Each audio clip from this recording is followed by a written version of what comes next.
రేపు ఉదయం political affairs committee Gandhi భవన్లో పొలిటికల్ అఫైర్స్ కమిటీ సమావేశం అవుతారు. ఆ తర్వాత మా ఉపాధ్యక్షులు, ప్రధాన కార్యదర్శులు, ఫ్రంటల్ డిపార్ట్మెంట్ చైర్మన్స్తో సమావేశం అవుతారు. సాయంత్రం 3 గంటలకి లాల్బాగ్ స్టేడియంలో జరిగే ఒక వినూత్నమైన కార్యక్రమం, ఏఐసిసి అధ్యక్షులు నేరుగా గ్రామ కాంగ్రెస్ కమిటీ అధ్యక్షులను ఉద్దేశించి సంబోధిస్తారు. దాంట్లో దాదాపు 12,500 గ్రామ కాంగ్రెస్ అధ్యక్షులు, మండల కాంగ్రెస్ అధ్యక్షులు, బ్లాక్ కాంగ్రెస్ అధ్యక్షులు, జిల్లా కాంగ్రెస్ కమిటీ అధ్యక్షులతో పాటు జిల్లా కార్యవర్గాలు, మండల కార్యవర్గాలు, ఎమ్మెల్యేలు, ఎమ్మెల్సీలు, ఎంపీలు, మంత్రులు అందరూ దాదాపుగా 40,000కి పైగా రేపు నిజమైనటువంటి కాంగ్రెస్ కార్యకర్తల యొక్క సమ్మేళనం రేపు లాల్బాగ్ స్టేడియంలో. కాంగ్రెస్ పార్టీ అందరి పార్టీ. ఈ రాష్ట్రంలో జై బాపు, జై భీమ్, జై సంవిధాన్ కార్యక్రమం 6 మాసాలుగా విజయవంతంగా జరిగింది. కాంగ్రెస్ పార్టీ అన్ని వర్గాలకి, అన్ని ప్రాంతాలకి, అన్ని కులాలకి సమన్యాయం చేసే పార్టీగా ఇవాళ సమన్యాయం చేస్తున్న తరిమిల ఈ సమావేశం పేరు కూడా మా రేపు సమావేశం జరిగేటువంటి పేరు కూడా సామాజిక న్యాయ సమరబేరి పేరిట, సామాజిక న్యాయ సమరబేరి పేరిట జిల్లా కాంగ్రెస్ కమిటీ అధ్యక్షుల్ని వారు సంబోధిస్తారు. ఈ కార్యక్రమంలో గ్రామ కమిటీ అధ్యక్షుల్ని సంబోధిస్తారు. గ్రామ కమిటీ అధ్యక్షులు కొందరు ప్రసంగిస్తారు, వారు ఆలోచన చెప్తారు. జిల్లా కాంగ్రెస్ కమిటీ అధ్యక్షులు కొందరు మాట్లాడతారు.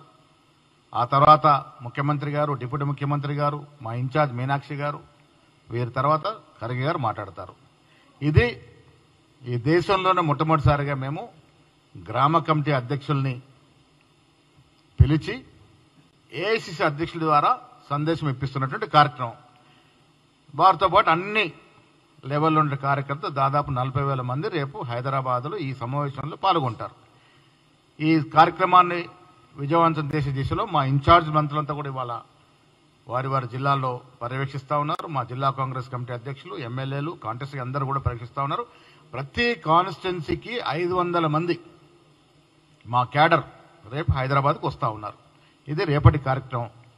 ఇంకా విచిత్రం ఏంటంటే కవిత గారు వాళ్ళు ఏదో లేటరు సంధిస్తున్నట్టు నేను ఏదో పేపర్లో చూస్తూ ఉన్నాను, లేఖ రాశారు. బీఆర్ఎస్ నాయకురాలుగా రాశారా, లేక జాగృతి నాయకురాలుగా రాశారా, అది స్పష్టత లేదు. రెండవది, కవిత గారు బీసీల గురించి ఖర్గే గారికి లెటర్ రాయడం అంటే నవ్వి పోదురుగాక నాకేమి సిగ్గు అన్న చందనంగా ఉంది. 10 ఏళ్ళు అధికారులు ఉన్నారు. ఏ ఒక్క బీసీకి ఏం ఎలగబెట్టారమ్మా మీరు? స్థానిక సంస్థల్లో ఉన్నటువంటి రిజర్వేషన్ని 21% తగ్గించింది మీరు, మీ నాయన కాదా? గొర్రెలు బర్ల పేరిట స్కాములు చేసి డబ్బులు దండుకుంది మీరు, మీ కుటుంబం కాదా? 10 ఏళ్ళు అధికారులు ఉన్నప్పుడు నువ్వు ఎంపీగా ఉన్నావు, ఎమ్మెల్సీగా ఉన్నావు, జాగృతి అధ్యక్షురాలుగా ఉన్నావు. మీ ద్వారా నేను వారిని అడుగుతాను, ఒక్క ప్రెస్ కట్టింగ్ కానీ ఒక వీడియో కానీ చూపించగలుగుతారా ఆవిడ బీసీల గురించి మాట్లాడినట్టు మాట? మీ ద్వారా వారికి ఛాలెంజ్ చేస్తా, ఒక్క ప్రెస్ క్లిప్పింగ్. ఆనాడు ఆవిడ కవిత గారు ఎంపీగా, జాగృతి అధ్యక్షురాలుగా, తర్వాత ఎమ్మెల్సీగా ఉండి బీసీల గురించి ఏదైనా ఒక మాట మాట్లాడినారా మీరు? ఇవాళ బీసీల గురించి రాజకీయ శూన్యంలో ఉన్నటువంటి కవిత గారు వారి మనుగడ కోసము, వారి అన్నతో ఉన్న ఆస్తి తగాదా నుంచి బయటపడేందుకు, ఆ ఆస్తి పంపకాలు వాటా తెగక ఆవిడ ఉనికి కాపాడుకోవడానికి బీసీలు జపమెత్తుకుంది తప్ప ఆవిడ బీసీల కోసం చేసిందేమీ లేదు. ఆవిడ గారికి బీసీల గురించి మాట్లాడే అర్హత లేదు. ఇలా కాంగ్రెస్ పార్టీ గురించి ఆవిడ బీసీల విషయం మాట్లాడితే, yes we are the champions, SC ST BC మైనారిటీకి కాంగ్రెస్ పార్టీయే అండా. ఎందుకు చెప్తా ఉన్నానే మాట? ఎన్నికలకు ముందు మేము మాట ఇచ్చినాం. కామారెడ్డిలో డిక్లరేషన్ నేనే ప్రవేశపెట్టినాను. 42% రిజర్వేషన్ స్థానిక సంస్థలు ఇస్తామని ఇచ్చిన మాట, దానికి అదనంగా అధికారంలోకి వచ్చిన తర్వాత స్థానిక సంస్థలకి 40% రిజర్వేషన్ కాకుండా విద్యా ఉపాధిలో కూడా చట్టం తీసుకొచ్చినాము. ఇది మా ఘనత. ఈ రాష్ట్రంలో రాహుల్ గాంధీ గారి యొక్క ఆకాంక్ష, రాహుల్ గాంధీ గారు తీసుకున్న నినాదాన్ని పరిపూర్ణంగా రేవంత్ రెడ్డి గారు పూర్తి చేశారు. కుల సర్వే చేశాము. 56% బీసీలు ఇక్కడ ఉన్నారని అఫీషియల్ డాక్యుమెంట్ ఇచ్చి ఆ డాక్యుమెంట్ కేంద్రానికి పంపించినాం. ఇది మా చిత్తశుద్ధి. ఆవిడ వాళ్ళు అంటా ఉంది, నేను బీసీల కోసం ఉద్యమం చేసినాను. మీకు ఎవరైనా గుర్తుందా? ఆవిడ ఎక్కడుంది? మేము బీసీ చట్టం చేసినప్పుడు, రాష్ట్రంలో బిల్లులు చేసినప్పుడు ఎక్కడుంది ఆవిడ? ఏమైనా ఐడియా ఉందా మీకు? ఎక్కడుంది ఆవిడ? లిక్కర్ రాణి గారు జైల్లో ఊకలు లెక్క పెడతా కూర్చుంది. మేము కాంగ్రెస్ పార్టీ బీసీల కోసం వాగ్దానం చేసిన రోజున, మేము కాంగ్రెస్ పార్టీ బీసీల కోసం డ్రాఫ్ట్లు చేసి రిజల్యూషన్ చేసిన రోజున ఇక్కడ ఉద్యమం చేసి, ఎక్కడ ఉద్యమం చేసింది? జైల్లో చేసిందా? బీసీల కోసం తప్పించి ఉద్యమం చేసింది ఏ జైల్లో చేసిందో నాకు అర్థం అవ్వట్లేదు. ఎక్కడ చేసావమ్మా నువ్వు ఉద్యమం? అసలు టీఆర్ఎస్ నాయకులకు కానీ మీకు కానీ బీసీల గురించి మాట్లాడే అర్హత, హక్కు లేదు. ఎందుకంటే 10 ఏళ్ళు మీరు బీసీలు అడుగడును ముంచారు. ఎంతమంది బీసీ నిరుద్యోగులు ప్రాణాలు అర్పించినారు, ఉద్యోగాలు రాక చనిపోయినారు. ఆ పాపం, ఆ ఉసురు తెలిగే కదా మీరు అధికారం నుంచి దిగిపోయినారు. ఎన్ని ఉద్యోగాలు ఇచ్చారు మీరు? ఇదే నిరుద్యోగులు అడ్డం పెట్టుకుని ఉద్యోగం చేసి ఇలా నిరుద్యోగులు ప్రాణాలు అర్పించి వారి కుటుంబాలు రోడ్డున పెడితే 10 ఏళ్ళు అధికారంలో ఉండి 50,000 ఉద్యోగాలు ఇలాంటి పరిస్థితి మీకు. మీరు ఉద్యోగాలు ఇస్తే ఎంతమంది బీసీలకి న్యాయం జరిగేది? అది ఇవ్వరు. ఇలా మేము చట్టం చేసి పార్లమెంటుకి పంపినాము, కేంద్రానికి పంపినాము. బీజేపీ నాయకులు దీని మీద మాట్లాడరు, దీని మీద స్పందించరు. కవిత గారు కొత్త అవతారం ఎత్తుకొని ఆవిడేదో బీసీల కోసం చేసినట్టుగా ఉద్యమాలు చేసిందట. ఎక్కడ చేసిందో నాకు అర్థమవుతలేదు. అంటే ఒక మహిళ ఉండి మొత్తం రాష్ట్రంలో 2014 నుంచి 2018 వరకు క్యాబినెట్లో ఒక మహిళ లేకుంటే ఆనాడు మాట్లాడే చాతకాని నువ్వు ఒక సాటి మహిళల గురించి ఎప్పుడైనా గలమెత్తినవా? ఇవాళ బీసీల గురించి, మహిళల గురించి ఆమె కొత్త ఆవిడ దుకాణం జాగృతి నడుపుకోవడానికి కోసం ఏదో బీసీల గురించి మాట్లాడదంటే నమ్మే పరిస్థితి రాష్ట్రంలో బీసీలు లేరు. టీఆర్ఎస్ నాయకులు ఏది చెప్పినా, ఇవాళ హరీష్ రావు గారు బాగా మాట్లాడుతారు బనకచర్ల గురించి. ఎస్, ముఖ్యమంత్రి గారు ఛాలెంజ్ చేసినారు, సిద్ధం కండి, అసెంబ్లీలో చర్చ పెట్టుకుందాం. లెక్కలతో సహా కాగితాల మీద ప్రూఫ్తో సహా మా ముఖ్యమంత్రి చూపిస్తారు. మీకు దమ్ము ధైర్యం లేక ఆనాడు కేసీఆర్, హరీష్ రావు కాదా మన వాటాని హక్కున పెట్టి కాలరాసింది. 2099కి సంతకం పెట్టింది మీరు కాదా? ఆనాడు చంద్రబాబు ముఖ్యమంత్రి ఉంటే చట్టా పట్టాలు వేసుకొని పాత దోస్తాని నెమరేసుకొని ఆంధ్రాకి ఇవ్వాల్సిన హక్కులు ఇస్తామని మాటలు మాట్లాడింది కేసీఆర్ కాదా? ఒక తెలంగాణ ముఖ్యమంత్రిగా ఉండి ఆంధ్రాని సస్యామలం చేస్తామని. జగన్మోహన్ రెడ్డి గారు ముఖ్యమంత్రి ఉన్నప్పుడు రోజా ఇంటికి వెళ్ళి చేపల పులుసు తిని రాయలసీమ రత్నాలసీమ చేస్తామని చెప్పింది మీరు కాదా? పక్క రాష్ట్రాలు బాగుపడే తప్పులేదు, కానీ మన రాష్ట్ర వాటాకు దెబ్బ తినకుండా చూడాల్సిన బాధ్యతలో ముఖ్యమంత్రి పదవిలో ఉండి మీరు మనకు రావాల్సిన నీటి వాటా విషయంలో మీరు కాంప్రమైజ్ అయ్యారు కాబట్టే మనకు నష్టం జరిగింది. కాంగ్రెస్ పార్టీ అధికారంలోకి వచ్చిన తర్వాత బనకచర్ల విషయంలో పలుమార్లు ఉత్తరాలు రాసినట్టు ఘనత ఉత్తమ్ కుమార్ రెడ్డిది. ముఖ్యమంత్రిగా రేవంత్ రెడ్డి గారు ఏ ఒక్క నీటి బొట్టు కూడా వదలమని పట్టుదలతో కేంద్రం మీద ఒత్తిడి తెస్తేనే ఇవాళ పనులు ఆగినాయి. ఇది తెలిసి కూడా అబద్ధాలు మాట్లాడి ప్రజల మీద మాయ చేసే ప్రయత్నం హరీష్ రావు గారు చేస్తూ ఉన్నారు. ఇది ప్రజలు అర్థం చేసుకోవాల్సిందిగా మీకు విజ్ఞప్తి చేస్తూ, బీసీల విషయంలో, ఎస్సీల విషయంలో, ఎస్టీల విషయంలో, మైనార్టీల విషయంలో కాంగ్రెస్ పార్టీకి ఉన్న చిత్తశుద్ధి ఏ ఇతర పార్టీకి లేదు. ఇవాళ బీజేపీ రాష్ట్ర అధ్యక్షుడిగా రామచంద్ర గారు నియమింపారు. ఎంతమంది బీసీలను ఊరడించినారు మీరు? సమర్థవంతమైన బీసీ నాయకులు లేరా?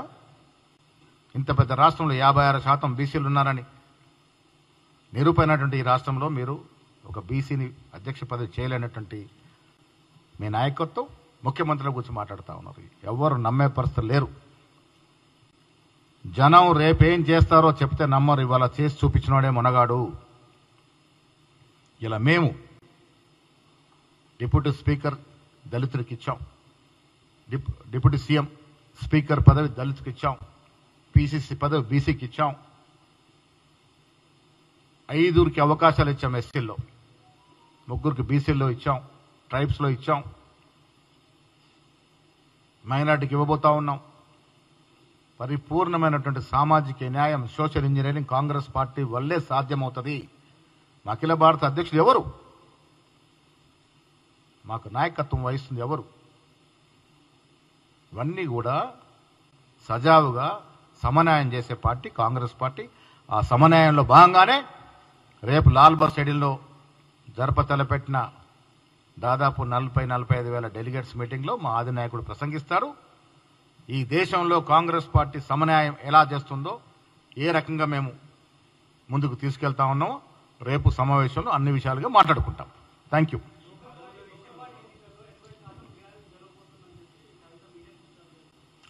అసలు ఆవిడ ఏ పార్టీలో ఉంది? ఇప్పుడు జాగృతి నుంచి నిలబెడుతుందా? రేపు బీఆర్ఎస్ నుంచి నిలబెడుతుందా? బీఆర్ఎస్ ని స్థానం ఏంటి? తెలంగాణ భవన్ ముఖం చాటేసిన నువ్వు బీఆర్ఎస్ గురించి మాట్లాడితే ఎట్లా? మీ వాటాలు తెగినాయా? అసలు మీ వాటాల పంపకాలు జరిగినాయా? స్థానిక సంస్థలు బీఆర్ఎస్ అసలు ఎక్కడ ఉంది వారికి అవకాశము? ఏం చేశారని నాయకులు ఓటేస్తారు? 9 రోజులు 9,000 కోట్లు రైతు ఖాతాలో జమ చేసిన ఘనత కాంగ్రెస్ పార్టీది. ఎప్పుడిది? మీరు 7.5 లక్షల కోట్ల అప్పు మాకు పెట్టిపోయినప్పటికీ కూడా 60,000 ఉద్యోగాలు సంవత్సరంలో ఇచ్చినట్టు ఘనత కాంగ్రెస్ పార్టీది. రైతు బంధు, రైతు భరోసా, రైతు రుణమాఫీ, సన్న బియ్యాలకు 500 బోనసు, సన్న బియ్యం బీదవాడికి నాణ్యమైన సన్న బియ్యం ఇవ్వడం, ఇందిరమ్మ ఇల్లు 10 ఏళ్ళు ఊరడించారు. 10 ఏళ్ళు ఆశల పల్లెకలు ఊపారు మమ్మల్ని. డబుల్ బెడ్రూమ్ సైరన్ మోగినట్టే. ఒక్క డబుల్ బెడ్రూమ్ ఇచ్చిన పాపన పోయినరా? ఇలా మేము ఇందిరమ్మ ఇళ్ళ పేరిట ప్రతి నిరుపేద ఎలిజిబుల్ నిరుపేదకి ఇల్లు ఇస్తా ఉన్నాము. ఇన్ని ఘనకార్యాలు చేసినటువంటి మమ్మల్ని ఆదరిస్తారా? ప్రజల్ని 10 ఏళ్ళు అడుగడుగున మోసం చేసి ఎస్సీ, ఎస్టీ, బీసీ, మైనార్టీని అడుగడుగున మోసం చేస్తా మీకెందుకు ఓట్లేస్తారయ్యా? రాష్ట్ర సంపదను దోచుకున్న తీరు చూసి ఓట్లేస్తారా? భ్రమలో ఉండి మాట్లాడుతూ ఉన్నారు. కవిత గారు ఉనికి కోసం పాకులాడుతూ ఉంది. రాజకీయ శూన్యంలో ఉంది ఆవిడ ఇప్పుడు. అసలు వారికి ఏ అర్హత లేదు. నేను ప్రతిదానికి ఒకటే ప్రశ్న కవిత గారికి, మీరు రైలు రోకో చేయండి, విమానం రోకో చేయండి, సముద్రంకి వెళ్ళి పడవల రోకో చేయండి, ఇవన్నీ చేసే ముందు ఒకే ఒక్క ప్రశ్నకు జవాబు చెప్పాలి. 10 ఏళ్ళు మీరేం వెలగబెట్టారు బీసీలకి? 10 ఏళ్ళు మీరు ఏ బీసీకి ఏం వెలగబెట్టారు? 10 ఏళ్ళు ఏ మహిళకి సాధికారతకి ఇచ్చారు? ఇవిడికి ప్రశ్నలకు జవాబు చెప్పిన తర్వాత మీరు ఏమన్నా చేయవచ్చు. ఏ ధర్నాన చేయండి, ఏ రోకోను చేయండి.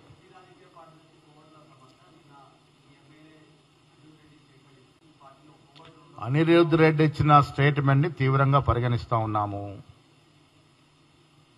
క్రమశిక్షణల విషయంలో ఎవ్వరికి కూడా వెసులుబాటు ఉండదు. ప్రతి పార్టీలో కోవట్లు ఉంటే ఉండొచ్చు, దానికి ఆధారాలు ఉండాలి కదా మాట్లాడే ముందు.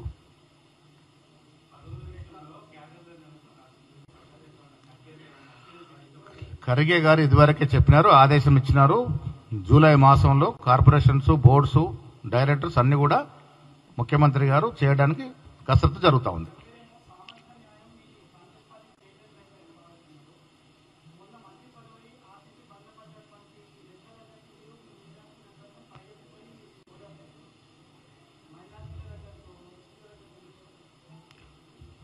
ఎస్టీలతో మాట్లాడినాము. నేనే స్వయంగా బాలనాయక్తో మాట్లాడినాను. ఎస్టీకి డిప్యూటీ స్పీకర్ ఇచ్చినాము. సిటీలో అందుబాటులో లేని ఆది శ్రీనివాస్ గారితో ఫోన్లో నేనే మాట్లాడినాను. మా పార్టీలో సమన్యాయంకి కొదవలేదు. అవకాశం రాని వాళ్ళ విషయంలో కూడా పార్టీ జాగ్రత్తగా పరిశీలిస్తూ ఉంది. Thank you.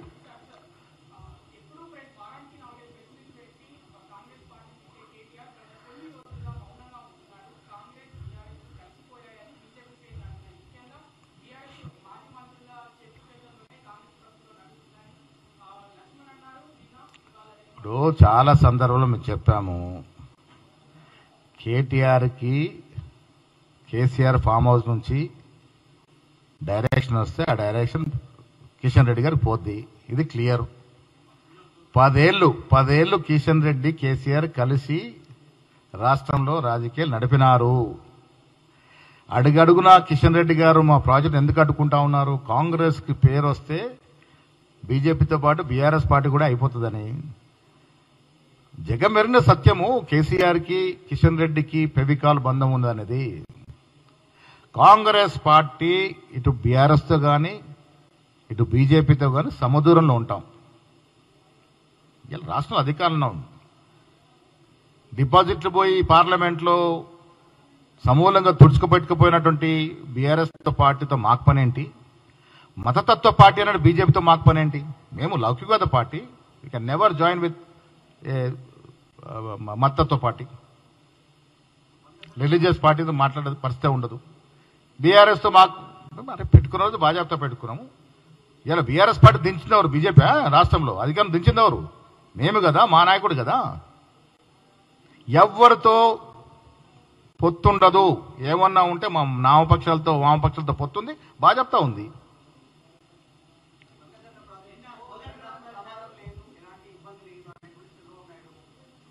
చంద్రబాబు ఏమన్నారా?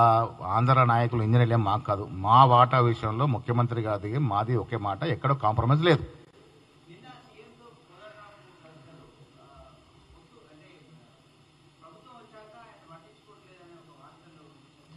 పట్టించుకోకుంటే కోదండరావు గారికి ఎమ్మెల్సీ ఇచ్చి గౌరవించుకున్నాం మేము. నిన్న కమిటీ వేసి వారిని కమిటీకి చైర్మన్ చేసినాం. కోదండరామ్ గారికి మాకు మంచి సౌహృదయం ఉంది. మీరు ఎంత ప్రయత్నం చేసినా అది విడిపోయిన సమస్య. మేమంతా కలిసి ఉన్నాం, హ్యాపీగా ఉన్నాం. Thank you.